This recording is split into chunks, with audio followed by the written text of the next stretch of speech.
post and I do videos like this because people like you have been chosen to reveal my existence to the world. You will witness things that happens within my presence, and you will tell about it later. Welcome to another episode of Riding with the Ruach. I am your host, Kahan tells a doc, so you know who said it, the foul mouth Kahan. The Ruach HaKadosh of Adonai is upon me because he has anointed me to preach the gospel to the poor. He has sent me to heal the brokenhearted, to proclaim liberty to the captives and recovery of sight to the blind, to set at liberty those oppressed, to proclaim the acceptable year of Adonai. Hallelujah. Turn with me to the 4th chapter of Luke, verse 18. The Spirit of the Lord is upon me, because he hath anointed me to preach the gospel to the poor. He hath sent me to heal the brokenhearted, to preach deliverance to the captives, and recovering of sight to the blind, to set at liberty them that are bruised. Jesus took up the book in the temple and read these words, and impressed the fact because of the manifestation of the work he was doing. A reading from the scroll of the prophet Isaiah. The Spirit of the Lord God is upon me, because the Lord has anointed me to bring good news.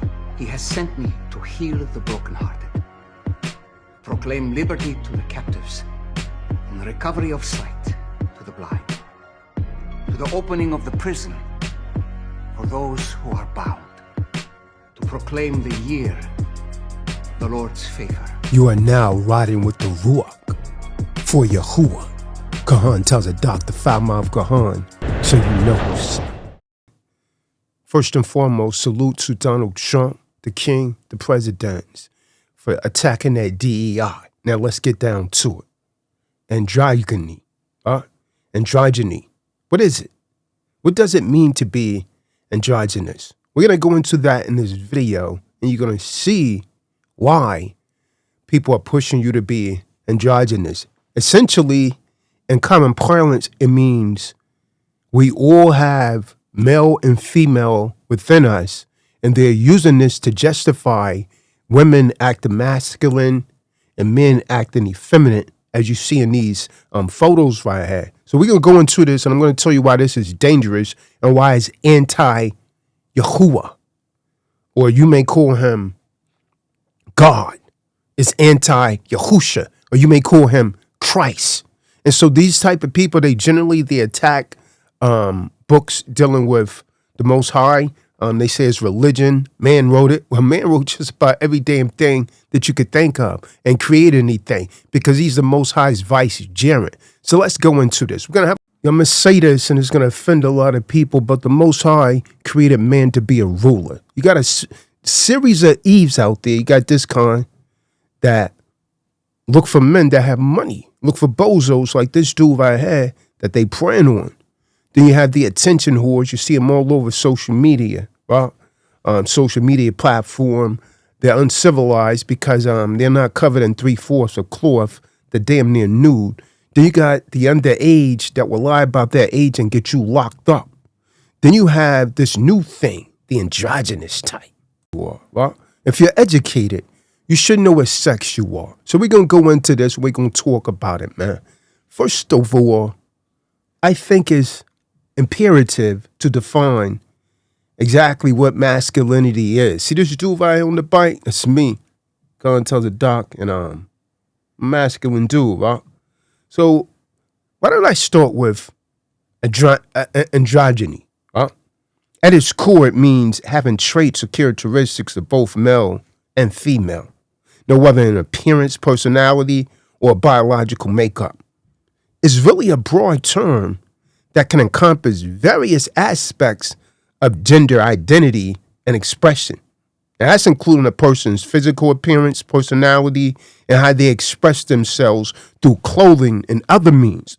So you find a lot of dudes, and I'd be like, yo, this dude is mad effeminate because he's in his emotions. He's allowing his, and it's not because what they're saying is because he was reared by Eve and he doesn't have any masculinity in his life because there was no real man figure around. You got to consider that approximately 80% of men boys are reared by women, so they take on those characteristics. They don't know what being a man is. When a lot of cats hear me talk, especially Eve, they be like, "Oh, you too aggressive." I don't apologize for my masculinity. So what exactly is masculinity? Masculinity is the quality, or should I say, the quality of manliness. It's habits, traits that society considers to be appropriate for a man, right? They trying to rewrite that. Now, while certain jobs and professions have traditionally been associated with masculinity, like the military, a firefighter, you see, you got Eves going over there, you got females going over there, for example, right? These associations have began to change, and more women are pursuing these type of careers. Why? Androgyny. Now, some typical traits of masculinity includes physical strength, muscular body, facial hair. The Latin root of masculinity is masculinus, male, which comes from masculus, or worthy of a male. But again, androgyny is a quality or state of being neither specifically feminine or masculine. The combination of feminine and masculine characteristics. That's what they're trying to push on you. They're pushing it on young boys in school and so on and so forth. The quality or state of being androgynous. So androgyny, it refers to blending of the traditional masculine and feminine traits in the one individual. So whether in term of a gender expression, personality, or their physical appearance, as I previously stated, right? But it could also refer to having neither specifically masculine or feminine characteristics. Sounds confusing, right? Or it could actually be used to describe someone who's neutrally fully masculine nor fully feminine in their gender identity. So you have feminists who attack men, and they've also attacked the Bible. Well, why? Because they're trying to push this androgyny. Well, so let me talk. Let's go more into this, man. You're not riding with the Ruach. I'm Kahan Tazadak. And yo, share this video, man. Matter of fact, donate to keep videos like this coming. Y'all. So there's a spiritual war going on. This is dealing with people's spirits, right? It's dealing with, and a lot of you don't like to talk spirit, right? You hate talking about the Most High because you're a sinner, but you're riding with the Ruach and you're going to hear it over here, man. If you want the truth, listen to me. You don't want the truth, don't listen to me. So there's a war between the patriarchs, right? First of all, Eve is not in charge. That's an illusion being cast by these other men, by these kings, right? The Most High set up a patriarch, right? And there was a good patriarch, but then there was an evil one with Cain. Cain slew his brother. Cain represents the evil patriarch. So there's a war between patriarchs. And it's ultimately spiritual. You're trying to fight physical in a spiritual fight. You've seen Absalom and the pharaohs. They're the enemies of the men of the Most High, the people of the Most High. But they're not our ultimate enemies. They're essentially only generals, captains, and lieutenants on an earthly battlefield that's directed by Satan. You understand what I'm talking about? They represent the earthly forces of evil, the patriarch established at the fall. See, when man fell, the evil patriarch came into play. See, the serpent, also referred to as the devil, right, is the father,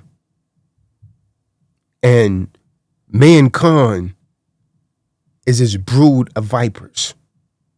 So behind every bad man, every bad human patriarch stands his spiritual father, Shaitan. Shaitan. And his desire is to have them do as he please. Right? The fall has issued man's becoming a bond slave to Satan. You understand what I'm talking about? Read the book of Acts 13 and 10. 1 Yachanan, 1 John 3 and 10. They are his captives. 2 Timothy 2 and 26. And they're under his powers. Book of Acts 26 and 18 and Colossians 1 and 13. They are determined to do what he wants. This is why you have androgyny being pushed. That's why you guys don't like Trump. You don't like Mr. Trump. Y'all fucks with Donnie Hardbody, man. You should wait a minute, Tyler. I thought you was a man of the most high. I am. But I ain't with that BS, man. You understand what I'm talking about? I'm going to give it to you real, man. I'm going to give it to you real. I'm not some Christian preacher, something like that, caught up into some religion, man. No, not that. I'm giving you the truth. You don't want the truth, don't listen to me. So they're determined to do what he wants. Yachanan, John 8 and 44. Now remember, Satan's chief desire is his own dominion. He wanted rulership. And his critical strategy is achieving this goal by tearing down the Most High's, Yahuwah's, or as you say, God's hierarchy, and frustrating the fruitfulness of his image bearers. And thus comes androgyny. Androgyny is a key element in the devil's project. Listen to me well, because you're going to understand why these people are pushing this. You understand what I'm talking about? The heart of his satanic work is present day summarized by clinical psychologists. Listen up, because I'm advocating this, right? There's a psychologist named Randy Gultner, right? He said, and I quote, it became more and more apparent that the quality of people of both genders would be happier and more fulfilled if they could actually combine power and nurturing. Men would develop their feminine side and women their masculine side. No longer will it be that the bad boys were sexy and the good women were virtuous. Now, quality men need to add chivalry to their power, and women to claim their ability for independent thinking and leadership. They could imagine a relationship where both were equally blended and free to be the best they could be. She and he became the new idealized we. End of quote. So you can see this is all of the devil, man. And you people, you love to listen to these psychologists and psychiatrists, right? It's theoretical, man. So I'm going to tell you something, brothers and sisters. This project, that quote I just read, it's been ongoing for generations. And now, as this guy Randy said, the psychologist, right?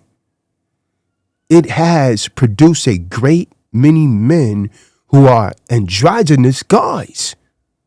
That their women have asked them to become, you know what I mean? Because the women want to rule over. So they became androgynous because I talked to a man. I said, you're my man. Yo, let's go ride him across the street from where I let my head at, right? He's like, yo, my wife don't want me to.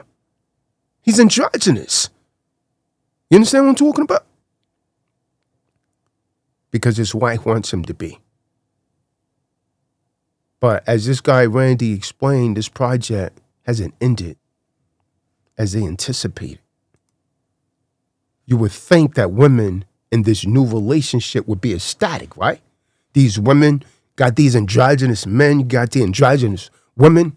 Well, guess what? I'm hit you with something. 50% of marriages are still ending in divorce, even that they've been pushing this. And women continue to be the gender that initiates those endings. Women continue to be about 75% of people that end divorces. Right? Now, in the past, their reason for leaving most often had nothing to do with infidelity, neglect, or abuse. Now, they're dumping men who are faithful, who are attentive, and who are respectful. I'm trying to teach you all to be real men because you keep getting railroaded by these Eves, right? The very men that they said that they've always wanted, they divorcing these dudes. They running with the bag, man. You understand what I'm talking about? Why would women who have accomplished the female dream, right, suddenly not be satisfied with it? Why are they leaving these idea guys? And for what reason?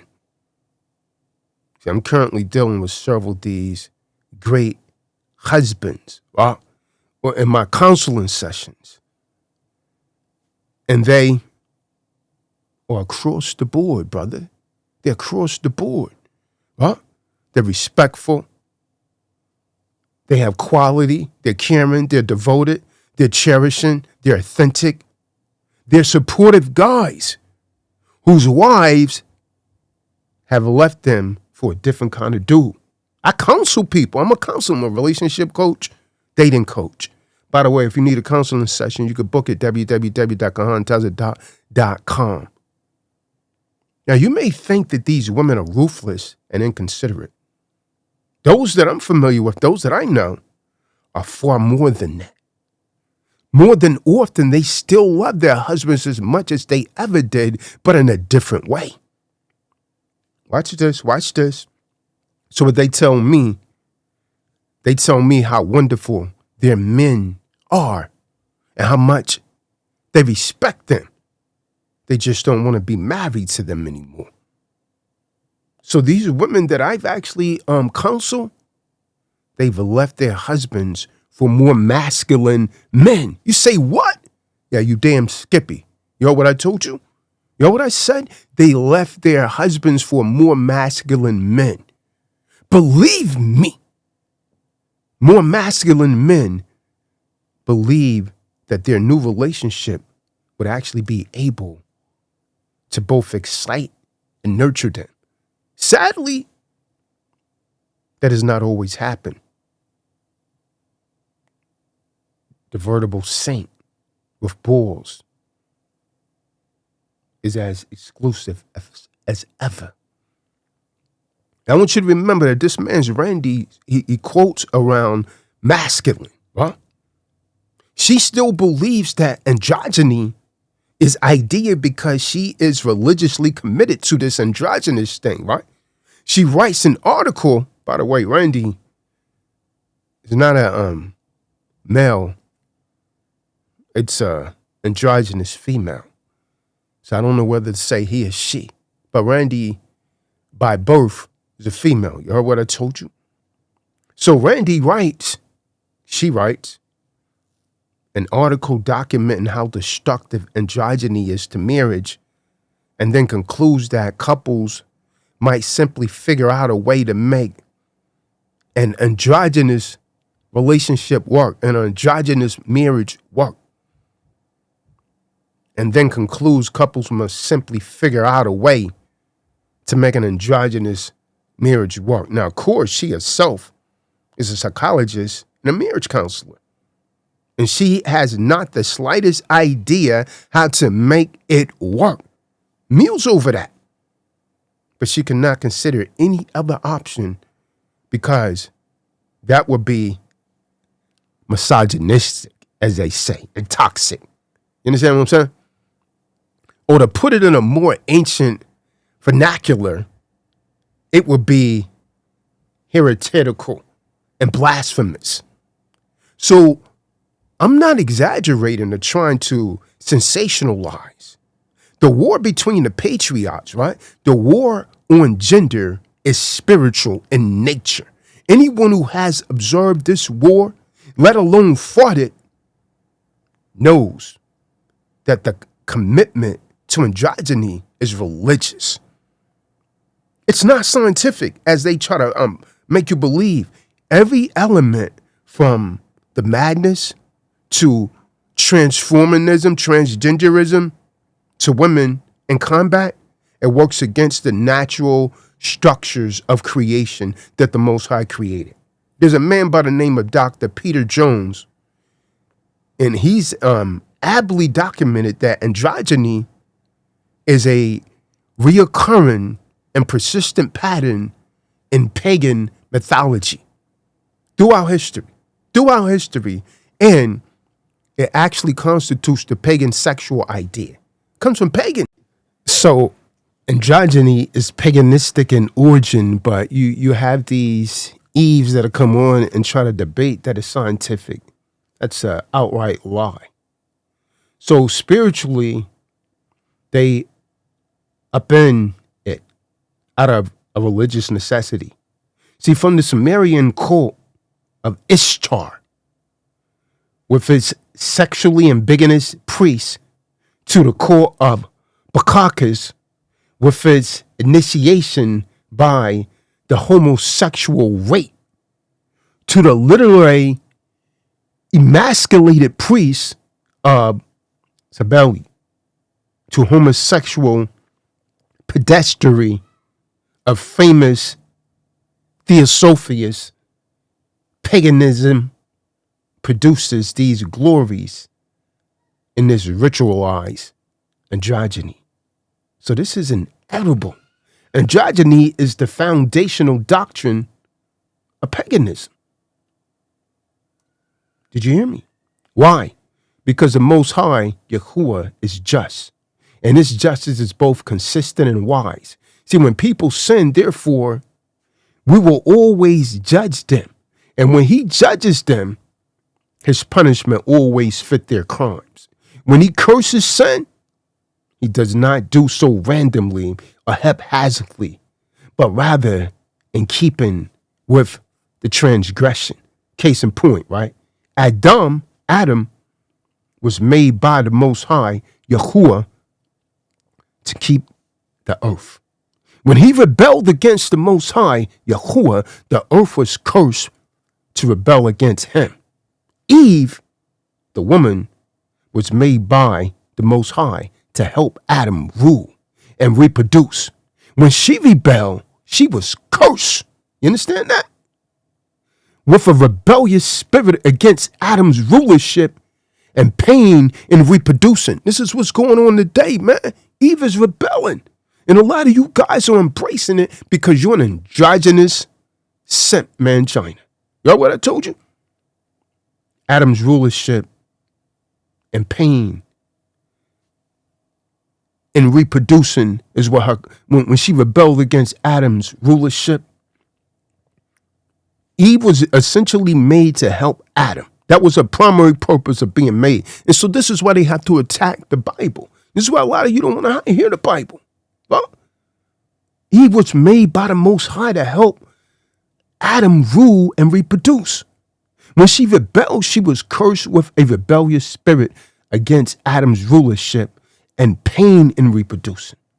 Satan was made to have authority in the heavenly places. When he rebelled by trying to get power in the earthly places, attacking its weaker ruler, the woman. Who does Satan attack? The woman. Who does Satan attack? Eve. He didn't attack Adam.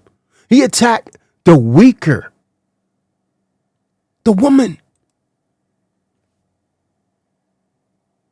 He was cursed by being made lower than the earthly beast and being promised death at the hands of the woman's seed. And so in the same way, in the book of Romans 1:18 through 27, it tells us that when men exchange the glory of the immortal power, the Most High, for images of the created thing, the Most High also puts them under a specific curse fitted for their sins. Well, for they exchanged the truth for the Most High for a lie, and they worship to serve the creature rather than the created. You understand? Who is blessed forever. Amen. For this reason, the Most High gave them up to degrading passions, for their women exchanged their natural functions for that which is unnatural. In the same way, also the men abandoned the natural function of woman and burned in their desires towards one another, men with men, committing indecent acts and receiving in their own persons due penalty of their error. It's the book of Romans, verse 25 through 27, first chapter. See, ritual androgyny is typified in sodomy. Ritual androgyny, typified in sodomy, is the sacrament of paganism. There's a logical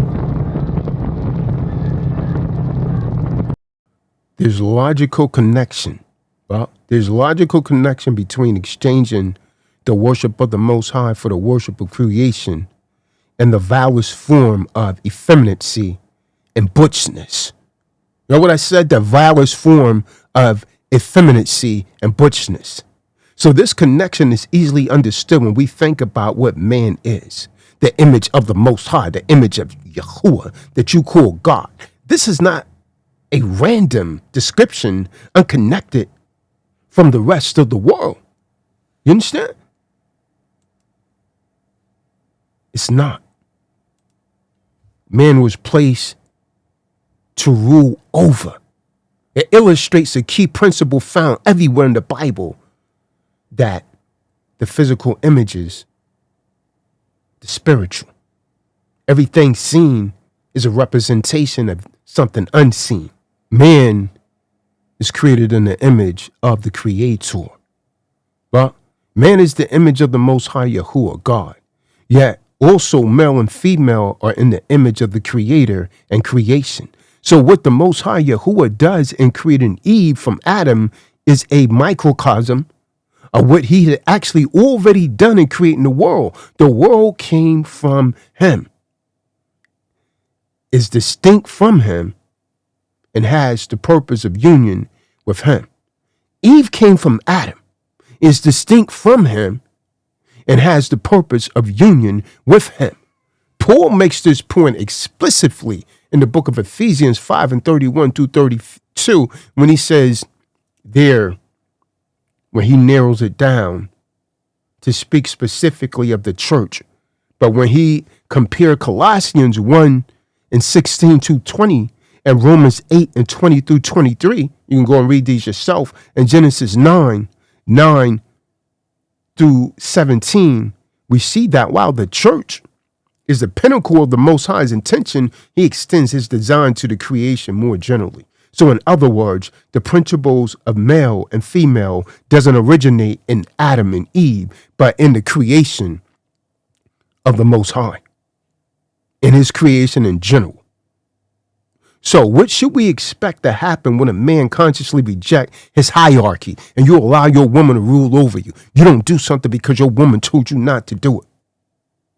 What happens when he denies the distinction between the Most High Yahuwah, God, and creation? He continues to follow the devil in confusion, denying, and ultimately trying to liberate the image of the divide. See, he starts to scarcelize androgyny. The devil loves and encourages paganism because it overturns the creation order he hated from the beginning, affording his best chance to swap places with the Most High Yahuwah. Paganism is Satan's religion. He loves it and he encourages. He encourages androgyny because he understands it's religious. It's significant for him. Well, a lot of you're not going to receive this, man. Modern secular androgyny is just one more variant of pagan thinking. That's all it is.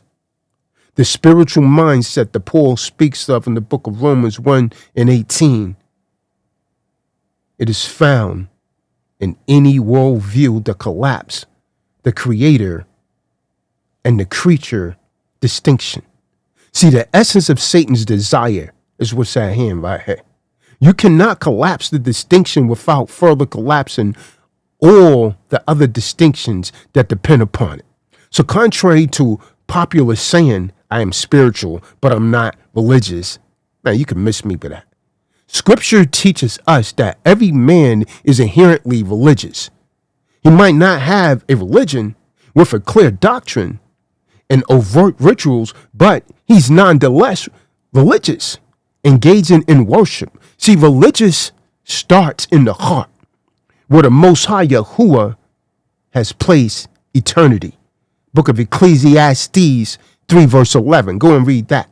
So whether or not it overflows into the development of the orthodoxy or the orthopraxy, man remains in every way very religious. You could like that, understand it, believe it or not, because the Most High made him from a religious purpose, made him for a religious purpose, which was to serve his creator. See, in the modern age, where individualism is the name of the game, paganism does not show up in religious so much as in the religiousness. Right? So people are often irreligious and screwing religion, but they are never unreligious. Worshiping no God. You understand what I'm saying? This is veiled because we have come to associate worship with some sort of belief, some kind of beliefs and some sort of rituals, right? Religion. But the Bible does not have such a narrow view. It does not confine worship to doctrine and rituals. Rather, it defines worship primarily to the terms of service. And this is because service is what man was created for. To do that which the Most High Yahuwah requires of him. And this extends far beyond performing rituals in certain times and places, which is why the stock phraseology throughout Deuteronomy parallels the serving and worship. It shall come about if you forget Adonai Elohim and go after other gods and serve them and worship them. I testify against you today that you will surely perish. Beware that your hearts are not deceived and that you do not turn away and serve other gods and worship. To put this in the simplest form, man, the Bible doesn't just treat worship as something that's done on your knees. It's the first and foremost something done on your feet. Doing is merely a physical image of one's largest service to the Most High, to the one God. To the one God. For believers, this looks like Romans 12:1 and James 1:27. Therefore, I urge you, brethren, by the mercies of Yahuwah God, to present your bodies as a living and holy sacrifice acceptable to Yahuwah. Right? So, what are you going to follow? You're going to follow this androgyny? You're going to follow, they try and relate this to science, it's religious in nature. I'm telling you, man. So although it's easy to think that people who don't engage in religious rituals are not worshiping, this is contrary to how religion and worship works according to the scriptures. The Apostle Paul tells us that greed is idolatry in Colossians 3:5. And we know that idolatry is worship. So you do know that that's true. Huh? Now, so do you know any people? Do you know any people who inscrew overtly religious rituals yet spend their days in service of mammon, converting some new purchase or some new experience? What are they serving? What are they glorifying? What are they enjoying? Answer these questions, and you will discover also what and how they are worshiping. It is not that deep down such people who truly don't think about religion actually have a secret pagan belief, but rather is that right on the surface, they've exchanged the glory of the Most High for the creation, and that the Most High himself tells us how he curses them in a consistent, logical way by giving them over to certain kinds of depravities. And this depravity specifically includes imagining their religious error through their physical bodies. And to explain it from another angle, I guess one could say they idolize silver and gold. They idolize the work of a man's hands. They have mouths, but they cannot speak. They have eyes, but they cannot see. They have ears, but they cannot hear. They have noses, but they cannot smell. They have hands, but they cannot feel. They have feet, but they cannot walk. They cannot make a sound with their throat. Those who make them will become like them. Everyone who trusts in them. That's the book of Telahim, Psalms 115, 4 and 8. You understand? Corinthians 3 and 18, 1 John 3 and 2. Listen, man, if you're on that type of time, you guys better get your mind right. You better get your mind right. You understand what I'm talking about? Because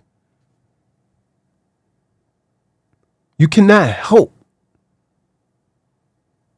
but to be a ruler as a man.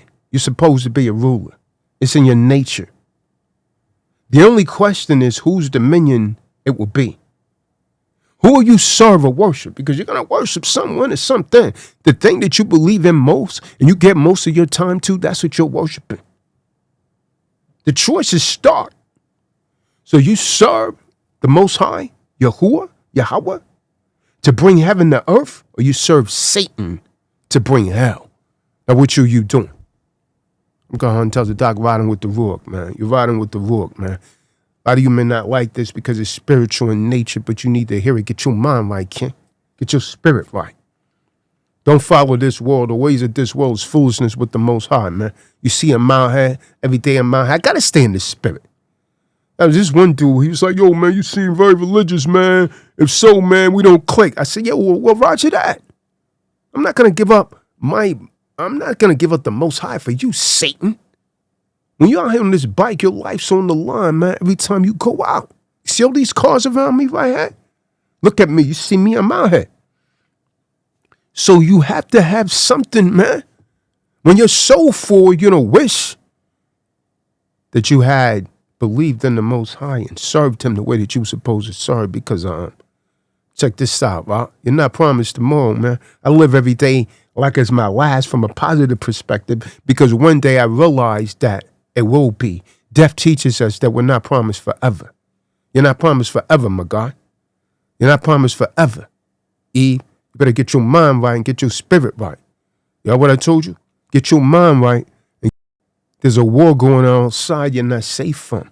When I'm out here, some of these people, I can see the demons in them, man. You see a man, you see a woman, but these people have jinn inside of them. They have no respect for motorcycle riders, man. Well, I'm going to teach you some respect. When you see me coming through, you better put some respect, man. You better put some respect on me, man. Because if you're trying to hurt me in self-defense, I'll get you first. And you can read that and take that however you want, man. Everybody out here that's on a motorcycle, yo, be safe. 2 fingers down. Keep both tires on the road. Be safe. Keep your head on a swivel. Because these people out here, many of them don't respect motorcycle riders. In fact, they're envious and jealous. And I get seat time almost every day. They say, yo, you ride often? I ride almost every day. Every day it's sunny. I'm not in my car truck. I'm on one of my bikes. I got 3 different motorcycles, right? So I'm on one of my bikes. You see me out here. And to keep content like this coming, give a donation, like, share, subscribe. If you in the Atlanta area, you want to ride, pull up. If you got a meek, upright, righteous spirit on you, I'll ride with you. But if you come in with that spirit of folly and, you want to live worldly, I'm not on that kind of time, man. That hit different with me, man. I'm really a spiritual man. I don't just talk about this, I live this, man. Ride on, ride on. So you've been riding with the Ruach Kahan. Tell the doc, I'm going to say peace, 2 fingers, and I'm going to leave that in the air. Until the next time, you've been riding with the Ruach of Yahuwah, the 5-mouth Kahan. Tell the doc, man, stay safe. Both tires on the road, 2 fingers down, peace.